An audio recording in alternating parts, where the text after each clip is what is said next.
briefly tell me about the board and what does it do? Just a little bit of introduction about the board. Yeah, this is a 9/8 Chris Christenson shaped Tradesman.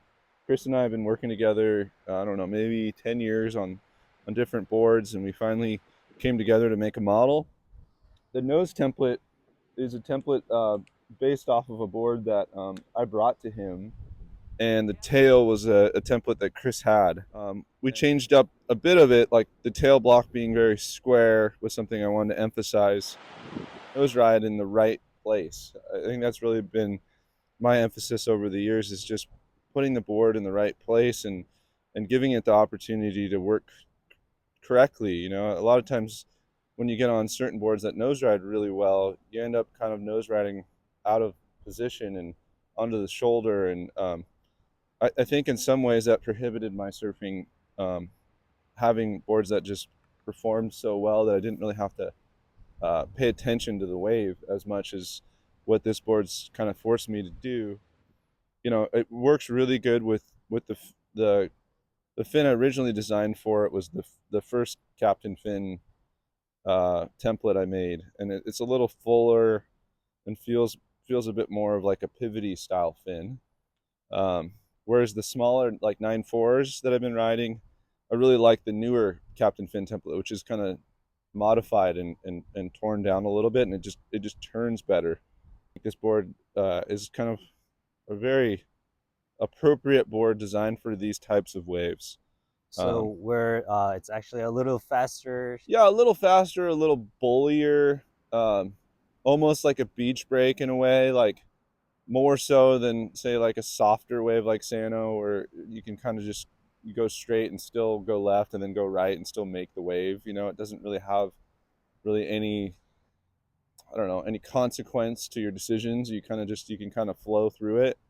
And I feel like these boards were designed for waves under head high, and just something that you could ride on the daily when it's below head high, and feels like in a wave like this, like that um, you'll never be disappointed in the board. Can you just tell me a little bit more about the nose riding aspects? Sure. Because I know, because when I first got this one, because I saw your video and clips, you know, on the log rev and everything. Yeah. Like you nose ride so easily. So when I first actually tried this board, I was like, I'm just gonna walk like JJ, but it was not.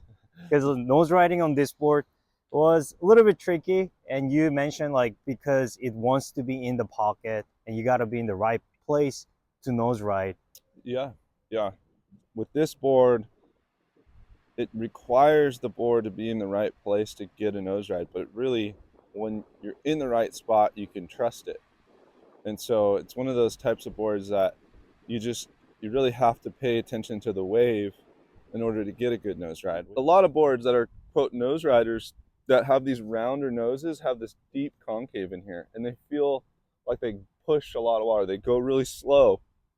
But I like this idea of having more of a point and kind of having more speed than you would have necessarily lift, because a lot of nose riders, like say like, I don't know what's the most popular nose rider now, like maybe like a I don't know, a Takayama, Michael Takayama or something, right? A lot of those noses are kind of rounded and they have a lot of concave, and they just create this like lifting effect.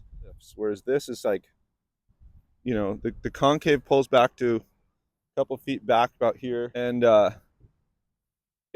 it kind of has more speed than it has lift. With the right amount of momentum and the right part of the wave, like this nose ride can feel so much cleaner and more weightless, or like being weightless, than like say a board that has all that lift and you're going slow. You know, it's just a preference thing. I feel like, not dogging on anyone's surfboards or surfing, these little points, this portion of the board plays a role in really breaking the wave correctly, like the chop. So like when you're going to the nose and you have this little lift up in the nose and a little point, it kind of breaks the surface of the water, and it creates the water, kind of keeps the water underneath the board and not so much on the top of the deck. the type of single fin that this is it the turns are really whippy, But it's still stable. but traditional. Yeah, You know, yeah. it's like it's a stable way of being able to really like, if you're in the right spot again, you can really like turn and put it on rail more so than like a in some ways in some tri-fins. Like I see some guys put tri-fins on rail and it looks like a softer turn than you can put, because these edges really in the tail, it's a thin, and that's one thing that Chris and I have tried to do more of, is like keeping these rails pretty thin. So you kind of have this real nice transition when you get into the right wave. You don't want all that rail volume. At least I don't personally, but I think when you have a lot of rail, you float on top of the water so much that you just don't really have that feeling that you would with these thinner rails. And when you put these on rail turning wise, you really feel the water more, which is nice. It's I think that's been a real highlight too of this, and meeting in the middle with this tail template that Chris, you know, kind of put into this board, a complete all around surfboard. So It's been really cool. personally, I think it's actually a great board if you want to advance your skill level. Because if you want to ride a wave, this board just amazing. But if you want to ride a board, it's kind of tricky. Yep. Do you know what I'm saying? Yeah. Like you were saying, like it wants to be in the pocket, it wants to be in the right spot. Once you're in the right spot, this board is magical. Right. Yeah, exactly. And you know, there's different levels of surfing, but I think there's really an opportunity to really open and unlock um, some things in your surfing and my surfing that this board has really given me the opportunity to do. Um, you know, in the past, I've ridden a lot of different style of boards, always single fins, but I feel I'm starting to feel so comfortable on this, and it's really like largely because you can do everything. It's really nice to ride a board that you feel like this is the only board you need to bring to the beach, you know. And that's just been my goal from the beginning of it, is just creating something that I don't know, that everyone would be stoked on. And maybe not everyone can afford to have 5 longboards. Maybe it's just you get this one, and then you focus more on the smaller stuff when it's bigger. And look at the waves that are rolling through. Yeah, There's like sets coming in. so fun. Well, anyway, thanks, JJ. Yeah, thank you. This is H. Let me share with you the first-hand experience with the Tradesman. I'm very blessed to try this board from epic day offshore shoulder high to really crappy day ankle high onshore.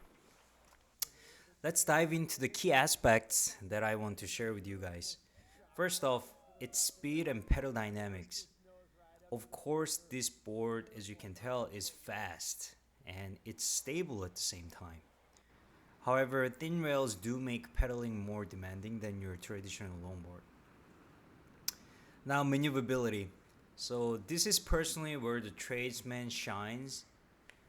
Despite its size, this board responds quick, cutting through the water, executing rail turns, and setting for the perfect nose ride. It's all within your control. Lastly, nose riding, the holy grail for longboarders. But here's the kicker though, it's a bit challenging and a bit different. Nose riding on Tradesman will come to you once you start riding the wave, not the board, if you know what I mean. There's no shoulder hangtan. You've got to position yourself in the impact zone, earn that nose ride. No more relying on the lift from the longboard, from the board, nor hanging out at the shoulder. Ultimately, if your goal is to work on pocket nose riding, like I do, the Tradesman is your golden ticket to practice. Because once you're away from the pocket, when you're on the shoulder, Tradesman's gonna sink down compared to regular nose riders, because the lifting is not there. But it does accelerate when it's in the pocket, so it helps you to work on to stay in the pocket and punch through the power zone with the nose riding. And JJ does it the best. He always punch through with the hang 10, sometime hang heel. Thanks for watching, guys. And because I'm a longboard enthusiast, I'm going to share more longboard feedbacks that I have in my quiver. I can also leave some honest feedback and also can be very objective because I'm everyday surfer. Not on a pro level, those people you see, those surfers you see from like Nobody Surf. So I can be very related to you guys. So please leave a comment if you have any questions. Please like my video and subscribe me so I can make more videos about longboard. Thank you.